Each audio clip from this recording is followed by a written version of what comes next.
Well, it's a little chaotic and confusing, Rachel. We just got here maybe about 10 minutes ago in front of Murphy Hall. You still see there is a smaller crowd chanting. They were using a megaphone to rally people up, still holding some signs. But now what we have happening here on Charles E. Young Drive, if you go from Murphy Hall, which they have blocked off with police officers or have created a roadblock here so no one can drive through.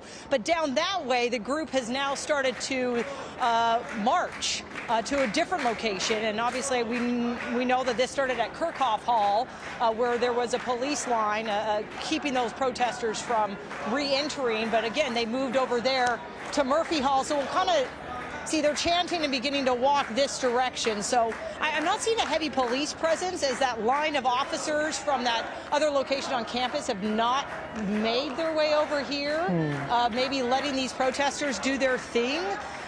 You know, we know that this just comes, as you both have been talking about, weeks after they dismantled that other pro-Palestinian encampment back on May 2nd and arrested more than 200 people very close to here in the Royce Quad area. So this group has since returned. They called for this on social media today, and they've gathered here as those internal and even external investigations over UCLA's response to that first encampment a few weeks ago are underway. And again, that encampment lasted from April 25th up until it was dismantled by officers and law enforcement May 2nd. So I'm not sure if any arrests have been made here. We know that they had a little bit of a scuffle with officers previously at Kirchhoff Hall, where they initially had started a sit-in, or they were gathered there, and again now marching down Charles E. Young Drive. I just spoke to some students, not part of this protest. They were trying to get to class. They said for some students here at UCLA, they're trying to work their way around, make it to midterms. There are some midterms here. Next month is really the big month as the quarter ends. But they are hoping that classes don't go back online. You know, they need to be here, they say, to be in person, and they hope that they can, you know, make it back to campus tomorrow as normal from these other students I just spoke with, again, trying to make their way to class. So, yeah, it definitely looks like the larger part of the crowd now has moved from Murphy Hall with some of their signs.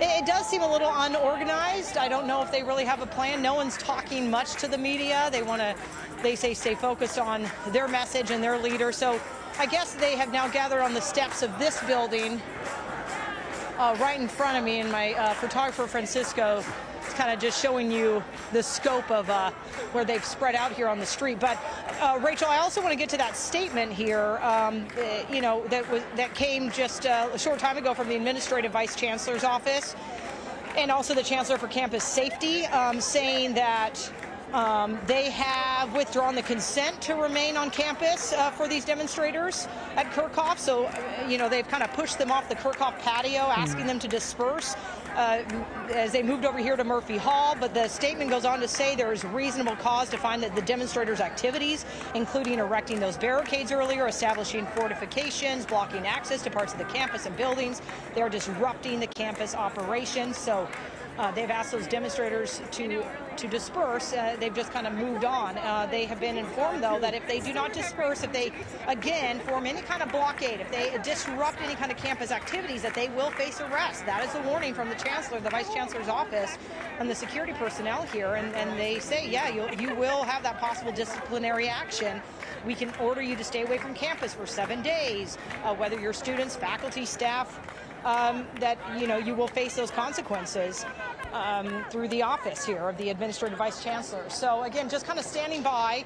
We know that UCLA Chancellor Gene Block, he was grilled this morning by members of the Republican-led House committee there in Washington, D.C. about his handling of that pro-Palestinian encampment a few weeks ago, saying that he had a very delayed response, that the UCLA did not do enough to protect the students, to protect those in that pro-Palestinian encampment when they say a violent mob attacked them on one of the nights as that encampment had been set up here on campus, not very far away in Royce Quad. Actually, I can see it from where I'm standing. So I'm again going to try to talk to some of these protesters and get a sense of you know, what their plans are, if they you know, have another rally or a march scheduled, is what we're hearing, maybe later this evening, or if they just, this will kind of flow into that next protest that they were talking about on social media. So yeah, a little bit of you know, some student. Oh, so we do have some officers over there, Francisco, walking up the lawn. So some of those officers now making their way over to where this group is gathered in Dodd Hall. So just down from Murphy Hall now. Now they've gathered on the steps at Dodd Hall. That's exactly what I was wondering, Jazz. You said you were coming down Charles E. Young Drive, and we had seen right before we came to you a number of protesters going up the stairs into Dodd Hall. So you just walked right up on it, and we were wondering whether there was any police presence, and you just showed us they've now arrived. Well, and they are making their way inside. So that's Francisco is going to kind of stay back as I check things out. No, they've opened the doors, so they're waving people in. They're saying, "Come on into Dodd Hall," and that's not what these officers in the campus security wants them to do, obviously, and block any kind of entrance and make their way inside. Jazz, I know it's hard to see from your perspective. So they're closing some of the doors. Yeah. Jazz, I know it's hard to see from your perspective. Go ahead. Looking into the lobby, do you see any police presence amongst the crowd that's gathered inside?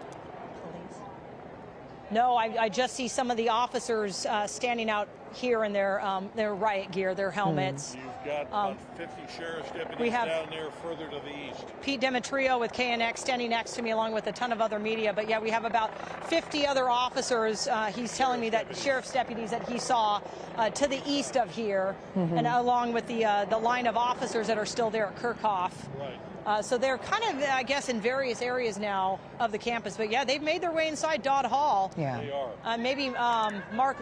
Okay, so now they're holding a rally on the step. Maybe Mark Lou can tell us what's inside here that essentially are they going to camp out here for a while then? Yeah, Jasmine, I am familiar with Dodd Hall. It's art and literature and I want to say philosophy. I think philosophy, you said. philosophy, classics, and art history is there. And I actually want to give everybody a look. If you can come out, I don't know if the director can bring out to my map. Okay, so I want to give you an update on where this is all happening. So this is the UCLA campus. We're going to start here, down here in the lower left-hand corner of your screen. That's Kirchhoff, where the patio was right there, where they were barricaded. Then these protesters moved up along here and ended up here at Murphy Hall and now have moved just to the north, and Dodd Hall is here. But I want to bring everybody's attention to this part right in the center of your map. This area is where Royce Quad was, where on May 2nd, that large encampment. We are very close to that. It's simply a stone's throw away from where the protest is now. I'm going to zoom in and show you. This is what we're looking at here, this white building in the center screen. That's Dodd Hall. And as I turn around and move the map over, right there, what we're looking at here in the center, that's where the Royce Quad was. So these students very close to where that giant encampment was just about 3 weeks ago, as they continue to sort of work around Dodd Hall. And in the area that we're looking at here, it's basically, that's where all the protesters are. That's what the camera image that you're seeing in the left-hand side of your screen is right there. It's right on the eastern side of campus. That's where Jasmine is. That's where that line of police LAPD units is as well. And it seems to be the central focus of the protesters' attention right now. You know, we just answered our question, Mark. We were wondering earlier why we didn't see more police presence over at Murphy Hall. Perhaps they knew that this group would be moving, and you see the line of police cars parked right outside this hall. So they may have had information that this group would be moving here, and you saw in Jasmine's live shot that the police officers were responding. What we've seen is the huge group of protesters making their way up the steps to Dodd Hall. We're seeing the live picture right now. Jasmine and Francisco are showing us. There's Jasmine right there. She's right outside the doors of Dodd Hall. So let's see if Jazz could hear us. They've blocked the doors. Say that again? Jazz, are you outside the doors of Dodd Hall? Yeah, so we've made our way here to the front of Dodd Hall.